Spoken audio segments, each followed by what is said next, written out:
आपके बीच में, क्योंकि जिस लड़ाई को कांग्रेस पार्टी लड़ रही, जिस लड़ाई को हम लोग लड़ रहे हैं, न्याय की लड़ाई, और आप सभी न्याय योद्धाओं के बीच में मैं आप वोटों की अपेक्षा करके आया हूं, मदद मांगता हूं, क्योंकि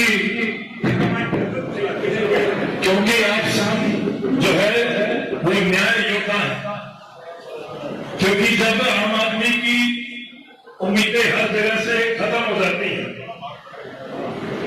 जब सत्ता में बैठी सरकारें और कुर्सी में बैठे अफसर जब आम आदमी की आवाज सुनना बंद कर देते हैं, तो लोग आपके दरबार में हाजिरी लगाते हैं। तो आप न्याय योद्धा हैं जो आम आदमी को न्याय दिलवाने का काम करते हैं। तो मैं सबसे पहले आप सभी न्याय योद्धाओं को सलाम करता हूं, नमस्कार करता हूं।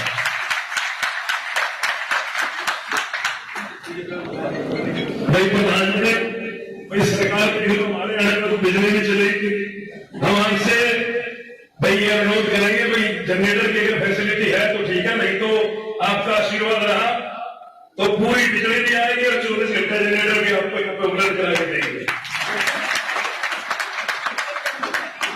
अच्छा, धन्यवाद।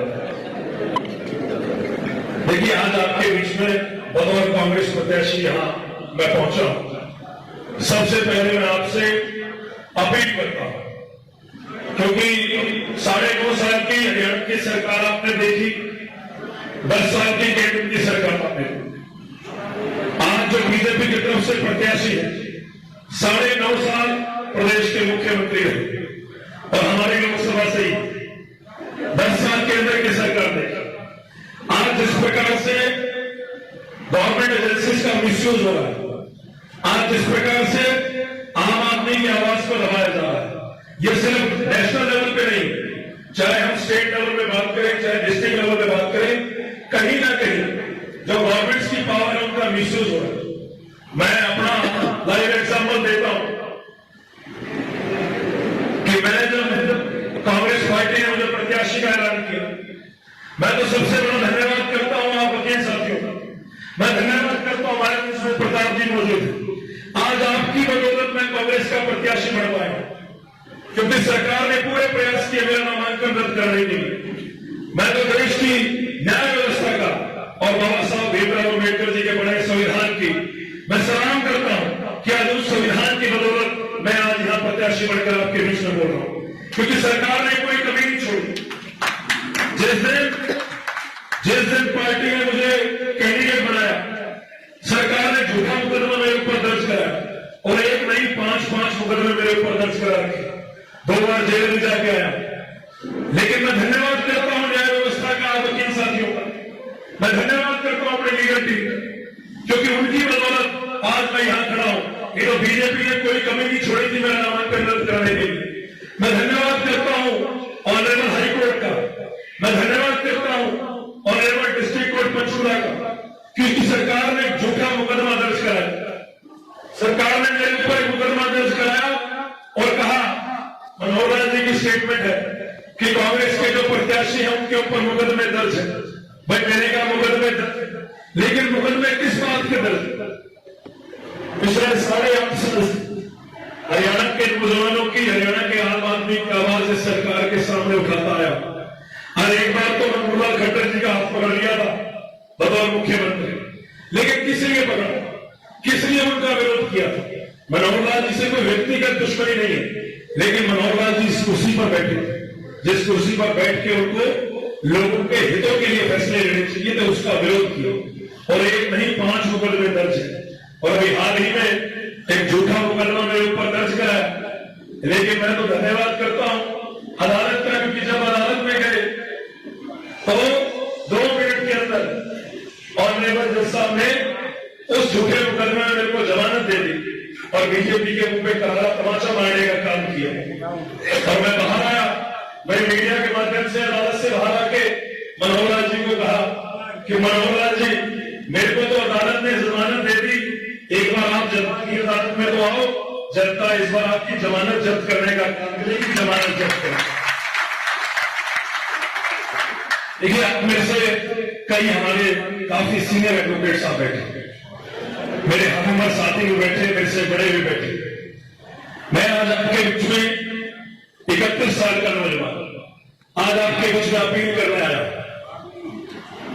बहुत मिडिल क्लास फैमिली से हो, घर में आज के पंची का चुनाव नहीं लड़ा, घर पर आज तक किसी ने पार्षद का चुनाव नहीं लड़ा। मेरे घर में मेरे अलावा 4 मेंबर हैं, 4 के 4 सरकारी एम्प्लॉय।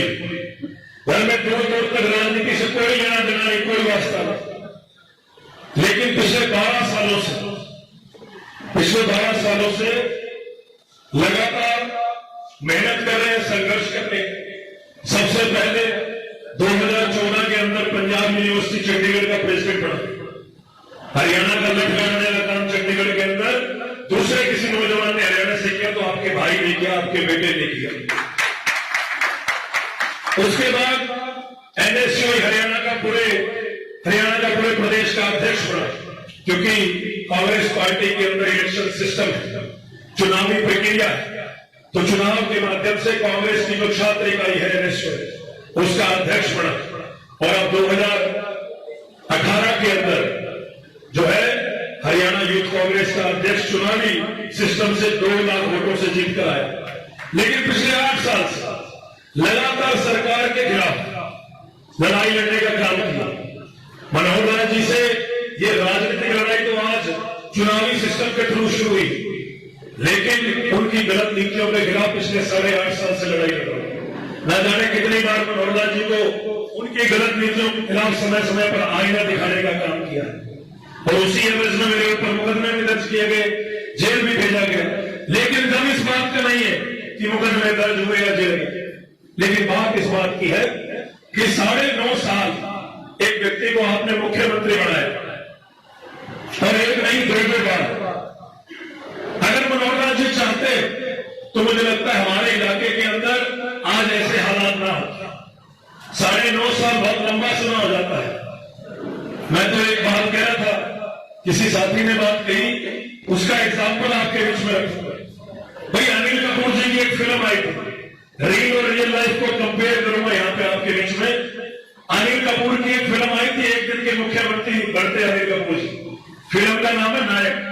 भाई और कुछ हो ना हो, फिल्म देख के फीलिंग बहुत आती है, मजा बहुत आता है। भाई एक दिन के मुख्यमंत्री के हाथ में कलम में कितनी ताकत होती है, और उस फिल्म को देख के पता लगता है अगर मुख्यमंत्री चाहे तो एक दिन के अंदर अपने इलाके के काया पलट कर सकता है। लेकिन आपने 9.5 साल दे दिए, बहुत लंबा समय हो जाता है 9.5 साल।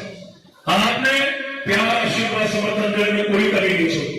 लेकिन मैं पूछना चाहूंगा कि 9.5 साल का लंबा समय आपने दे दिया, लेकिन मनोहर लाल ने आपके प्यार, आशीर्वाद, समर्थन का क्या सिला दिया? मनोहर लाल जी ने इस इलाके के लिए क्या काम किया? 9.5 साल में करनाल पार्लियामेंट के लिए कौन सा ऐसा बड़ा प्रोजेक्ट खट्टर साहब लेके आए? ये सवाल पूछने की जरूरत है। मैं आज आपके बीच में आया हूं, आपसे अपील करने आया हूं, और साथ के साथ आपको विश्वास दिलवाने आया हूं। देखिए, उम्र 31 साल है। मीडिया वाले पूछते हैं कि बुद्धिराजा जी, आपके सामने तो 2 बार के मुख्यमंत्री चुनाव लड़ रहे, जिनका 9.5 साल का एक्सपीरियंस है। मैं उनको कहना चाहूंगा, 2 बार के मुख्यमंत्री जरूर है, लेकिन रिजेक्टेड, रिमूव्ड मुख्यमंत्री है। चलती सरकार में मुख्यमंत्री बदलने के 2 कारण होते हैं। पहला कारण कि व्यक्ति की सेहत ठीक ना हो, लेकिन मनोहर लाल जी बिल्कुल फिट है। मैं देख रहा था, कल भी उनका रोड शो था, और मेरे से उम्र में बड़े हैं। मैं तो ईश्वर से प्रार्थना करता हूं कि उम्र लंबी हो, उनका स्वास्थ्य अच्छा रहे। लेकिन चलती सरकार में अगर उनकी सेहत ठीक थी तो क्यों मनोहर लाल जी को मुख्यमंत्री की कुर्सी से उतारा गया? चुनाव तो वो मुख्यमंत्री रहते हुए भी लड़ सकते थे। राजा को गद्दी से तब उतारा जाता है जब प्रजा राजा के खिलाफ बगावत शुरू कर दे। तो बीजेपी के दिल्ली में बैठे नेताओं को समझ में आ गया कि मनोहर लाल जी से हरियाणा की जनता, करनाल की जनता खुश नहीं, इसलिए उनको चलती सरकार में मुख्यमंत्री से उतार दिया। आप बड़े बुद्धिजीवी लोग हैं, इंटेलेक्चुअल क्लास बैठी है मेरे सामने, क्योंकि आप एक वोटर नहीं है। आपके पास जितना सोशल सर्कल है, आप समाज को दिशा देने वाले लोग हैं, क्योंकि दिन में कितने लोग आपसे उम्मीदों की तरह आपके पास आते हैं, कितने लोगों को आप रास्ता दिखाते हैं।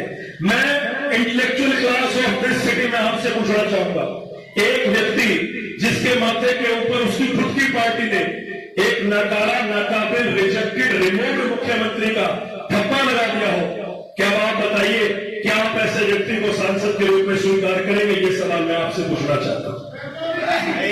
एक व्यक्ति जिसको उसकी खुद की पार्टी ने ही रिजेक्टेड मुख्यमंत्री का टैग दिया है, मुझे नहीं लगता कि करनाल की जनता उनको सांसद के रूप में स्वीकार करेगी।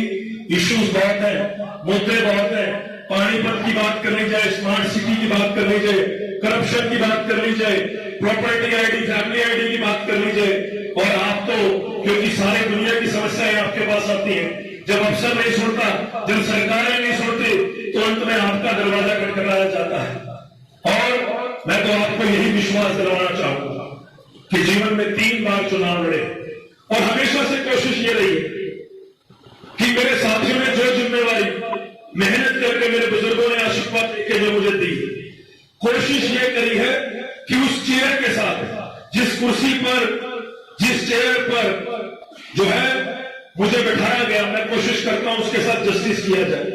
देखिए, आज कोर्ट के अंदर जब आदमी हर जगह के रास्ते बंद हो जाते हैं, इसलिए आता है क्योंकि जज साहब जिस कुर्सी पर बैठते हैं वो उम्मीद करता है व्यक्ति कि ये कुर्सी पर बैठा व्यक्ति हमारे साथ न्याय करेगा। तो मेरी भी कोशिश ये रही है, 3 बार चुनाव लड़ा हूं, तीनों बार ईश्वर ने बाजू पकड़ के बेड़ा पार किया है। और हमेशा से कोशिश रही है, चाहे यूनिवर्सिटी का प्रेसिडेंट रहा, चाहे एनएसयूआई का प्रेसिडेंट रहा, और चाहे यूथ कांग्रेस का प्रेसिडेंट रहा, तीनों बार कोशिश ये करी है कि जिस विश्वास से मेरे साथियों ने, मेरे बुजुर्गों ने मेरे ऊपर विश्वास जताया, मैं कोशिश करता रहा कि कभी ऐसा ना लगे कि उनको उनकी उम्मीदों पर खरा ना उतर सकूं। तो इसलिए आपके बीच में आया हूं। उम्र में आपसे बहुत छोटा हूं, मेरे कई हमउम्र साथी भी बैठे हैं, लेकिन कई हमारे बहुत सीनियर एडवोकेट साथी बैठे हैं, मेरे से बुजुर्ग। आपको विश्वास दिलाता हूं, आपको यहां से यकीन दिलाता हूं, आपका आशीर्वाद रहेगा, आपका सहयोग मिलेगा। तो ये 31 साल का नौजवान आपको विश्वास दिलाता है कि आपकी एक एक उम्मीदों पर खरा उतरने का पूरा प्रयास करूंगा, एडी चोटी का जोर लगा दूंगा, लेकिन आपकी एक एक मांगों को मौका मिला संसद में उठाने का, तो वहां जब आपका ये भाई हारेगा तो आपको आवाज पानी पर के अंदर सुनाई देगी। इसी विश्वास के साथ आज आपके बीच में आया हूं। और हमारे कादियान साहब और समस्त हमारी जो है बार एसोसिएशन बैठी, आपको भी विश्वास दिलवाना चाहूंगा। एक मांग जरूर कादियान साहब ने, हमारे जो न्यू फेलोज जो अभी आए हैं, जिनके लिए चैम्बर की व्यवस्था जो है कोर्ट के अंदर नहीं हुई है, मैं आपको पूरा विश्वास दिलाता हूं, अपनी तरफ से पूरा सहयोग करूंगा। और जो नए हमारे फेलोज एडवोकेट साथी आए हैं, जिनके पास चैम्बर की कमी है, तो सरकार से लड़ाई लड़ेंगे। और भाई अगली सरकार हरियाणा में कांग्रेस की आने जा रही है, हमारी सरकार आएगी, यहां आपके बीच में अनाउंसमेंट करके जाते हैं, सरकार आएगी तो आप नए फेलोज के लिए यहां पर चैम्बर इंतजाम कराने का और जगह दिलवाने का काम भी हम लोग करेंगे। और मैं समस्त जो हमारे बार एसोसिएशन के साथी पार्लियामेंट को